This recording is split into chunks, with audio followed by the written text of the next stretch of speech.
সকলকে বিজয়ার প্রীতি ও শুভেচ্ছা জানাই। আজকে আবার একটা নতুন ক্লাসে তোমাদের সকলকে স্বাগত। আজকে তোমাদের আমি সমাসের ক্লাস নেব। দেখো, সমাসের ক্লাসে তোমরা দেখো, মন দিয়ে একটু শুনবে ক্লাসটা। সমাস আমরা কাকে বলি? সমাস কথাটির অর্থ হলো, সমাস কথাটির অর্থ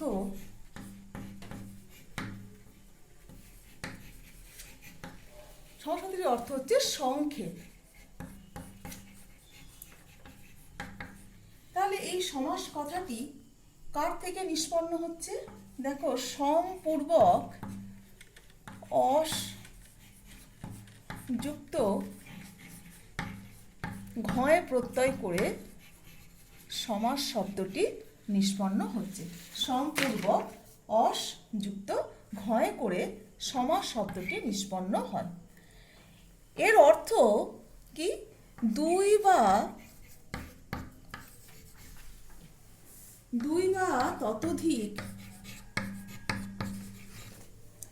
বা ততোধিক পদের এক পদে সংক্ষেপ করার নাম বা সংক্ষিপ্ত করার নাম হচ্ছে সমাস। সংক্ষিপ্ত করার নাম সমাস। বলছে দুই বা ততোধিক পদের এক পদে, দুই বা ততোধিক পদের এক পদে সংক্ষিপ্ত করার নাম হচ্ছে সমাস। এটা আমাদের মনে রাখতে হবে যে দুই বা ততোধিক পদের দুই বা ততোধিক পদের এক পদে পরিণত করার নাম সমাস। বুঝতে পেরেছ? এবার এই যে বললাম দুই বা ততোধিক পদের এক পদে পরিণত করার নাম সমাস, সেই জন্য সংস্কৃতে বলা হয় যে একপদী ভাব সমাস। একপদী ভাব সমাস। একপদী ভাব সমাস। বুঝতে পেরেছ? একপদী ভাব সমাস।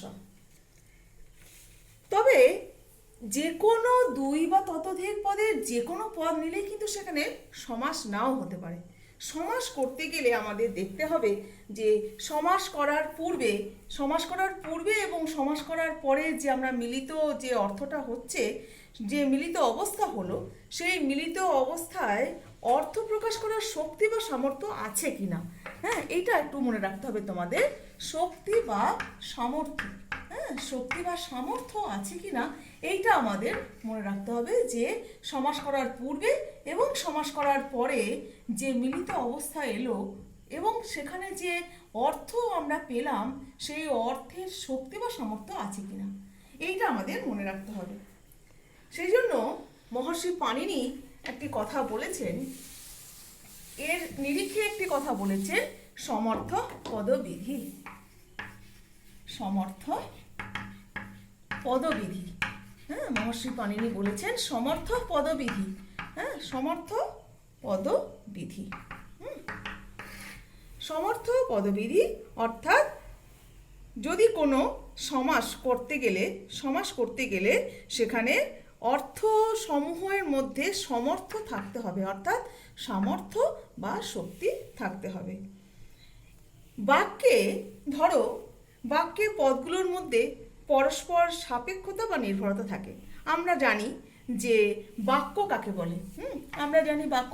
আমরা জানি যে দুই বা তার বেশি শব্দ বা কতগুলো শব্দে যদি অর্থ প্রকাশ করার ক্ষমতা থাকে তাকে আমরা বাক্য বলে থাকি। যে কতগুলি শব্দ পাশাপাশি বসে যদি মনের ভাব সম্পূর্ণরূপে প্রকাশ করে তখন তাকে আমরা বাক্য বলে থাকি। এটা আমরা জানি। কিন্তু আমাদের আরেকটু জানতে হবে যে বাক্য বলতে এখানে আমরা কি বলতে চাইছি।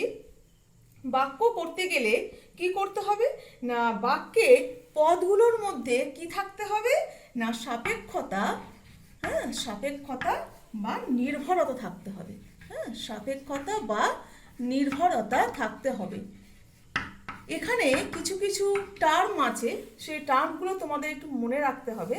এই টার্মগুলোই দেখো তোমাদের একটু বুঝতে হবে যে বাক্য করতে গেলে পদগুলোর মধ্যে সাপেক্ষতা থাকতে হবে, অর্থাৎ কি নির্ভরতা থাকতে হবে। সেটা কি না, একটা বাক্যের মধ্যে যে পদ আছে, কতগুলো পদ আছে, তো সেই পদগুলোর মধ্যে পরস্পর নির্ভরশীলতা যেন থাকে, এইটা মাথায় রাখতে হবে। এবং সেই জন্য কি কি লাগবে না, আকাঙ্ক্ষা, যোগ্যতা, আকাঙ্ক্ষা, যোগ্যতা এবং আসক্তি। বুঝতে পেরেছ? আকাঙ্ক্ষা, যোগ্যতা এবং আসক্তিযুক্ত পদসমূহকেই আমরা বাক্য বলে থাকি। বুঝতে পেরেছ?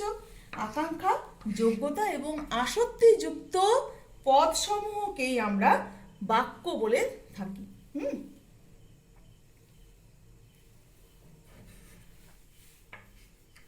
আমরা বাক্য বলে থাকি। বুঝতে পেরেছো? তাহলে এখানে আকাঙ্ক্ষা বলতে আমরা কি বোঝাই, যোগ্যতা বলতে কি বোঝায়, আসক্তি বলতে কি বোঝায়, তোমাদের মনে প্রশ্ন আসতে পারে। তাহলে আকাঙ্ক্ষা মানে কি? আকাঙ্ক্ষা বলতে পরস্পর নির্ভরতা বোঝাই।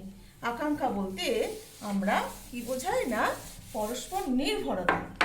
তাহলে আকাঙ্ক্ষা বলছে পরস্পর নির্ভরতা। বাক্যে যে পদসমূহ আছে সেই পদসমূহের মধ্যে পরস্পর নির্ভরতা থাকতে হবে। হ্যাঁ, নির্ভরতা থাকতে হবে, পরস্পর নির্ভরতা থাকতে হবে, তাকে আমরা বলছি আকাঙ্ক্ষা। যোগ্যতা কাকে বলে? এরপরে আসছে যোগ্যতা। যোগ্যতা কাকে বলছি আমরা? যোগ্যতা হচ্ছে যে অর্থসঙ্গতি। হ্যাঁ, অর্থসঙ্গতি মানেটা কি না, অর্থবোধে কোনো বাধা সৃষ্টি হবে না। অর্থাৎ যে পদ সমষ্টি নিয়ে বাক্য তৈরি হলো সেই পদ সমষ্টির মধ্যে যেন অর্থবোধে কোনো বাধা সৃষ্টি না হয়। হ্যাঁ, অর্থসঙ্গতি মানে হচ্ছে অর্থবোধে বাধার অভাব। বুঝতে পেরেছো? অর্থবোধে বাধার অভাব, কোনো বাধা থাকলে কিন্তু হবে না। কিসের বাধা? অর্থবোধ।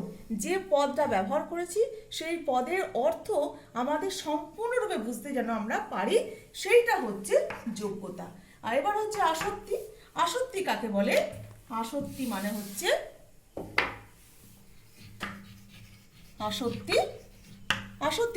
যে তোমার সান্নিধ্য বা নৈকট্য। বুঝতে পেরেছ? যে সমস্ত পদ সমষ্টি নিয়ে বাক্য তৈরি হচ্ছে সেই পদ সমষ্টির মধ্যে যেন সান্নিধ্য থাকে। অর্থাৎ একটা পদ বলার অনেকক্ষণ পরে আবার একটা পদ আমি বললাম, সেটা কিন্তু বাক্য হবে না। বাক্য হতে গেলে যে পদ সমষ্টি নিয়ে বাক্য তৈরি হচ্ছে সেই পদ সমষ্টির মধ্যে সান্নিধ্য থাকতে হবে, অর্থাৎ নৈকট্যতা থাকতে হবে, নিকটতা থাকতে হবে, নৈকট্য বা সান্নিধ্য থাকতে হবে, অর্থাৎ আসক্তি থাকতে হবে। তাহলে একটা বাক্য তৈরি করতে গেলে বাক্যের পদসমূহের মধ্যে তিনটি জিনিসের খুব প্রয়োজন, আকাঙ্ক্ষা, যোগ্যতা এবং আসক্তি। এই তিনটি জিনিস না থাকলে আমাদের বাক্য সম্পূর্ণ হবে না। আকাঙ্ক্ষা মানে হচ্ছে পরস্পর নির্ভরতা, বাক্যের পদগুলোর মধ্যে পরস্পর নির্ভরযোগ্যতা থাকতে হবে।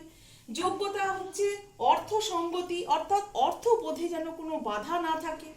আর আসক্তি এর মানে হচ্ছে সান্নিধ্য বা নৈকট্য, পদগুলোর মধ্যে যেন সান্নিধ্য থাকে, অর্থাৎ কাছাকাছি যেন পদগুলো হয়, যেন একটা পদ বলার পর অনেকক্ষণ পরে যেন আরেকটি পদ যেন আমরা না বলি।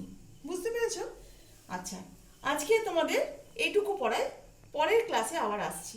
হ্যাঁ, ভালো থেকো সবাই। কেমন?